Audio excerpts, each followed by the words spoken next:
O vídeo de hoje é patrocinado por Roulbet, o cassino online que conta com mais de 3 mil jogos, além de ser também uma casa de apostas esportivas e contar com depósitos em Pix. Vou mostrar para vocês como funciona a Roulbet. Já com o site da Roulbet aberto na tela do computador ou do celular, é só vir aqui no canto superior esquerdo da tela escrito promo, clicar e digitar JF Tricolor 10. Esse é meu código. Com esse código vocês têm direito a promoções e resgates. Lembrando que JF é com letras maiúsculas.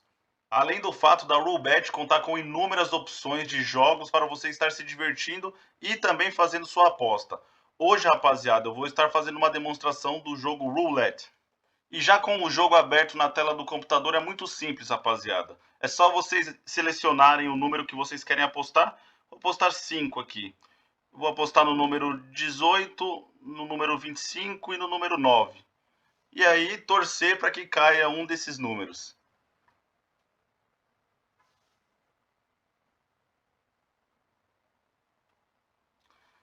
Número 2, essa eu perdi.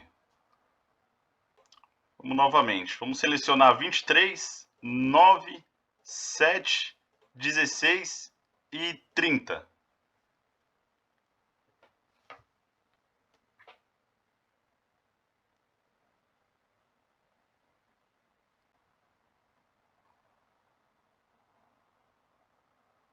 Opa, essa eu já ganhei. R$ 180, rapaziada.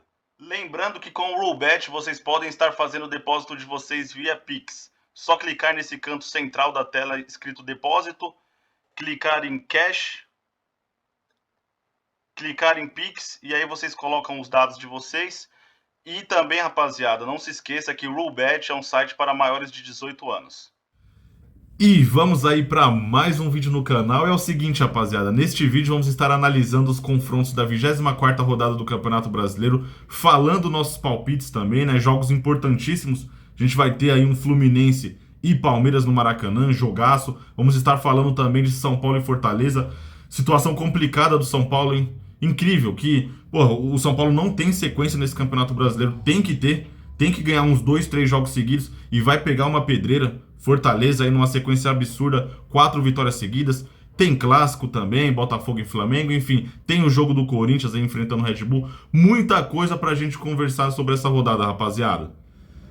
E vamos começar nossa análise pelo primeiro jogo da rodada, é claro. Vamos estar analisando aí Goiás e Atlético Goianiense, clássico goiano, né? E é o seguinte, rapaziada. O Goiás está fazendo uma campanha de meio de tabela, uma campanha intermediária, dentro das condições do clube. Era um time para se esperar meio de tabela mesmo.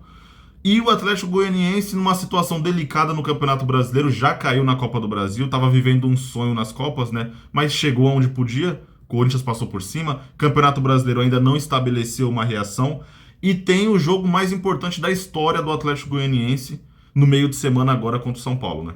Pode-se dizer que esses dois confrontos aí contra o São Paulo, ida e volta, são os dois jogos mais importantes da história do Atlético Goianiense, que pode possibilitar uma vaga numa final de torneio sul-americano. Então, assim, o Atlético Goianiense está numa situação complicada. E aí? Pensar no jogo de meio de semana, investir todas as forças no meio de semana, ou um clássico aí contra o Goiás, um clássico que, se ganhar, já dá uma reabilitada no Campeonato Brasileiro, enfim.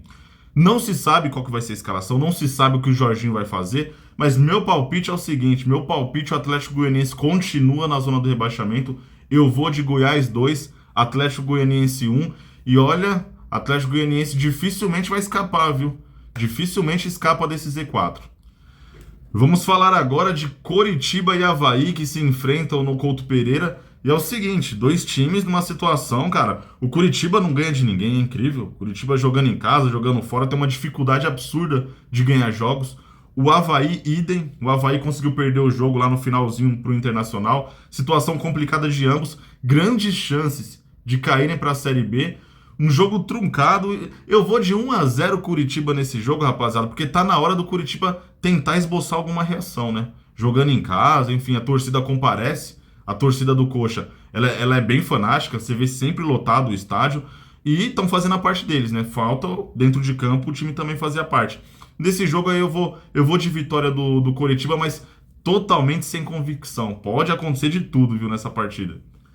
E o assunto agora, rapaziada, é o jogo da rodada. Vamos estar analisando aí Fluminense e Palmeiras que acontece no Maracanã.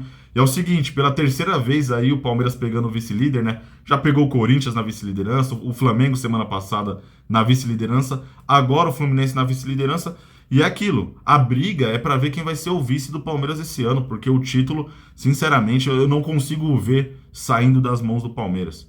E ficou sacramentado no jogo de domingo, aquele jogo contra o Flamengo. Rapaziada, dificilmente esse time do Palmeiras vai perder sequências de jogos a ponto do Flamengo ultrapassar, a ponto do próprio Fluminense ultrapassar, levando em consideração que Fluminense e Flamengo estão pensando também em outras competições.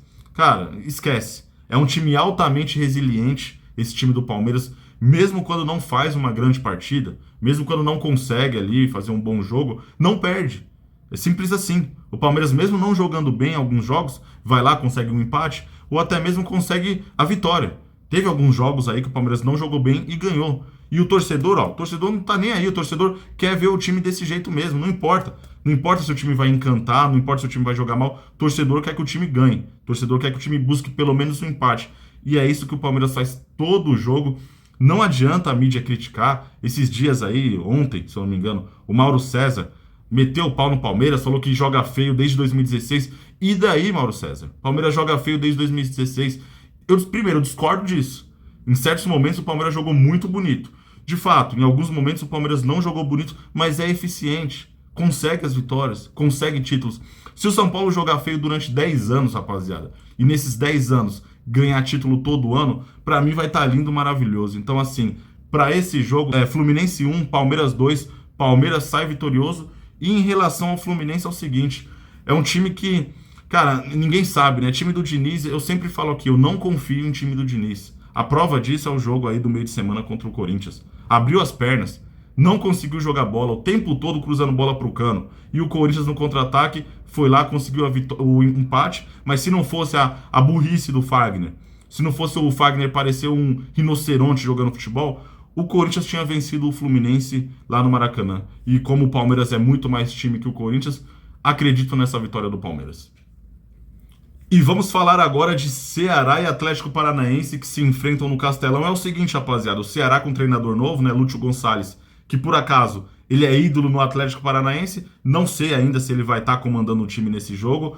Porém, um jogo truncado, né? O Ceará numa draga absurda, desde que foi eliminado para o São Paulo, o Ceará não tá ganhando de ninguém, né? Tá passando aí por uma situação complicada. Atlético Paranaense é um time que tá fazendo um bom campeonato brasileiro, mas tem um elenco limitado, né? Tem um elenco curto. E o pensamento dos caras é Libertadores. Então, assim, para esse jogo eu vou de 1-1 no palpite. Para esse jogo eu espero um jogo meio amarrado, meio truncado. E vamos analisar agora São Paulo e Fortaleza que se enfrentam no Morumbi. É o seguinte, rapaziada. Jogo complicadíssimo aí pro São Paulo. O Fortaleza, 4 vitórias seguidas. Fortaleza já saiu do Z4, não é time para Z4. E pode ser um time que vai tentar ali, por que não? Um G6, hein? Esse time do Fortaleza, cara, é bem encaixado. Esse time do Fortaleza é bem treinado e no papel tem bons jogadores. Vai pegar um São Paulo que não se sabe, né? Como que o Rogério vai escalar esse time do São Paulo. Jogos do São Paulo é sempre uma incógnita, rapaziada. Jogos do São Paulo não se sabe muito o que esperar. Então, assim, meu palpite para esse jogo é 2-1 São Paulo, mas mais na força ali da torcida, mais na vontade mesmo, porque no futebol, hoje, no momento, o Fortaleza, no Campeonato Brasileiro, tá jogando um futebol melhor que o do São Paulo. E se o São Paulo não vencer, fica perigando ali Z4, hein? A situação do São Paulo começa a complicar. É um time que não tem sequência no Campeonato Brasileiro. O São Paulo não consegue fazer 2, 3 vitórias seguidas. Sempre que vence um jogo, perde o outro. Fica nessa alternância negativa. Espero eu que o São Paulo inicie uma trajetória e uma sequência de vitórias no Campeonato Brasileiro a partir desse jogo. Eu esperava que fosse contra o Bragantino, né? Conseguiu aquela boa vitória. Eu esperava um jogo melhor contra o Santos, pelo menos um empate. O São Paulo perdeu, então assim, o momento de reagir é agora, São Paulo. O momento de mostrar que tem condições ainda de buscar um G6, caso dê tudo errado nas Copas, é agora, porque tá ficando bem complicado. Vamos falar aí do clássico América Mineiro e Atlético Mineiro que acontece aí no Horto. E é o seguinte, essa rodada é cheia de clássico, né? O América é um time que também, assim, não dá pra esperar muito do América, né? É um time bem, cara, bem meio de tabela, é um time bem mais ou menos. O Atlético Mineiro também essa temporada foi um fiasco. Não consigo levar fé que esse Atlético Mineiro vá conseguir uma grande reação nesse campeonato ainda. No máximo ali brigar para ficar em sexto. Nesse jogo aí eu vou de América Mineiro 1, Atlético 2. Vou de vitória do Atlético Mineiro, mas não acredito que o time vai embalar a ponto de conseguir 6, 7, 8 vitórias seguidas. Vai ficar alternando. Vai ganhar uma, empatar outra, aí daqui a pouco vai perder outra, vai ficar nessa até o final da temporada. E vamos falar de outro clássico aí, rapaziada. Vamos estar analisando Botafogo e Flamengo. É o seguinte, não vai ser o Botafogo que vai parar o Flamengo, cara. Sinceramente, não consigo acreditar nisso. O Flamengo, na minha opinião, abdicou de lutar pelo título do Campeonato Brasileiro. Tinha que ter ido com os titulares contra o Palmeiras, sim. Se o Flamengo ganha aquela partida, cara, poderia, nessa rodada, estar uma diferença de 3 pontos, se eu não me engano. Tudo bem, eu creio na vitória do Palmeiras contra o Fluminense, mas vai que o Fluminense vence o Palmeiras. E nesse jogo aí, Botafogo e Flamengo, cara, eu tenho convicção que o Flamengo vai ganhar. Botafogo 1, Flamengo 3. Então a diferença poderia estar em 3 pontos. Na minha opinião, o Flamengo vacilou, abdicou de lutar pelo campeonato, e aí, cara, agora até o final cumprir tabela, porque dificilmente essa diferença que o Flamengo tem em relação ao Palmeiras, o Flamengo vai conseguir buscar. Mas nesse jogo aí, Botafogo não vai parar o Flamengo mesmo. E o assunto agora, rapaziada, é Cuiabá e Santos. Cuiabá brigando para escapar do Z4, né? E o Santos brigando para chegar no G6, por que não? Eu tô achando que o Lisca tá fazendo um bom trabalho. O Santos tá mostrando... Assim, é um time que não tem muita qualidade, né? O elenco é curto. É um time que tá tentando ali, com os jogadores ali revelados pelo próprio clube, tentando dar um novo rumo nessa temporada. E tá fazendo um campeonato ok. Tá fazendo um campeonato digno, embora seja obrigação também, porque o Santos já tá eliminado em Copa do Brasil, Sul-Americano, tá eliminado de tudo, né? Então só tá jogando o Campeonato Brasileiro, o mínimo o Santos tá fazendo. Tá buscando ali, tá lutando o G6. E já deu a zica, né, com o Luan, né? Luan já não vai poder jogar, enfim. O Santos também não ajuda o torcedor, né? Contratar Luan, velho, aí não dá, né? Esquece. Do jeito que tá funcionando, tá jogando bem. Pra esse jogo aí, eu creio numa vitória do Santos. Eu creio que o Santos vai manter essa sequência. Eu creio que o Santos vai vencer o Cuiabá de 1-0. Cuiabá 0, Santos 1. E o Cuiabá, se não abrir o olho, cai, hein? E vamos falar agora de Internacional e Juventude que se enfrentam no Beira-Rio. E é o seguinte, rapaziada. O Internacional tá fazendo um campeonato buscando ali um G6, né? Brigando ali pra ficar em sexto, em quinto. Conseguir uma vaga na Libertadores, nem que seja na pré-Libertadores. E o Juventude, pra mim, de todos os times aí que tá no Z4, já caiu. Pra mim, o Juventude, eu não consigo ver força no Juventude para reverter essa situação. É um time que não ganha jogando em casa, é um time que não ganha jogando fora de casa, então assim, sem condições pro Juventude. Creio numa vitória tranquila do Internacional, um 2-0 o Inter aí, e também obrigação, né? O Inter já foi eliminado de tudo, Copa do Brasil, passou vergonha em Copa do Brasil, passou vergonha em Sul-Americana. É o mínimo também esse time do Inter lutar por um G6, né? Ficar ali em quinto, em sexto, é o mínimo do mínimo. É obrigação os caras estarem fazendo isso. E antes de encerrarmos, rapaziada, vamos estar analisando Corinthians e Bragantino, que acontece aí na segunda-feira, o último jogo da rodada na Neoquímica Arena. E é o seguinte, meu palpite logo de cara, Corinthians 3, Bragantino 1, Corinthians deve conseguir uma vitória convincente. É um time que tá retomando a confiança, né? Fez um grande jogo contra o Fluminense. Na minha opinião, o Corinthians mereceu vencer. Se não fosse ali o erro crasso do Fagner, fez um pênalti idiota com 20 segundos de jogo. Se não fosse aquilo, o Corinthians venceria. O Corinthians sairia do Maracanã com a vitória. E, cara, Roger Guedes jogando muita bola, Yuri Alberto jogando muito. O Renato Augusto, porra, Renato Augusto fez chover no jogo aí do meio de semana. E, de fato, acho difícil pro Bragantino aí conseguir assustar o Corinthians. E o Bragantino, uma péssima temporada, na minha opinião. E no máximo, briga aí por G6. Esperava-se muito mais. Esperava-se que o Bragantino pudesse brigar até por título, né? Mostrando que ainda é time pequeno. Mostrando que para conseguir, de repente, aí lutar de igual para igual com os demais, aí com os clubes grandes, vai demorar muito. Esse projeto aí não vai ser um projeto de 2, 3 anos, não. Vai ser um projeto de 10, 15, 20 anos aí, se quiserem brigar de igual para igual, para de repente ganhar aí uma Libertadores, Campeonato Brasileiro. Ainda falta muito pro Bragantino. E teve jornalista aí, né, que falou que o Bragantino daqui a 10 anos vai ser maior que o São Paulo. Tá de brincadeira. Enfim, rapaziada, esse foi o vídeo análise aí da 24ª rodada do Campeonato Brasileiro. Esses foram meus palpites. Deixe nos comentários os palpites de vocês. Tamo junto, um abraço a todos.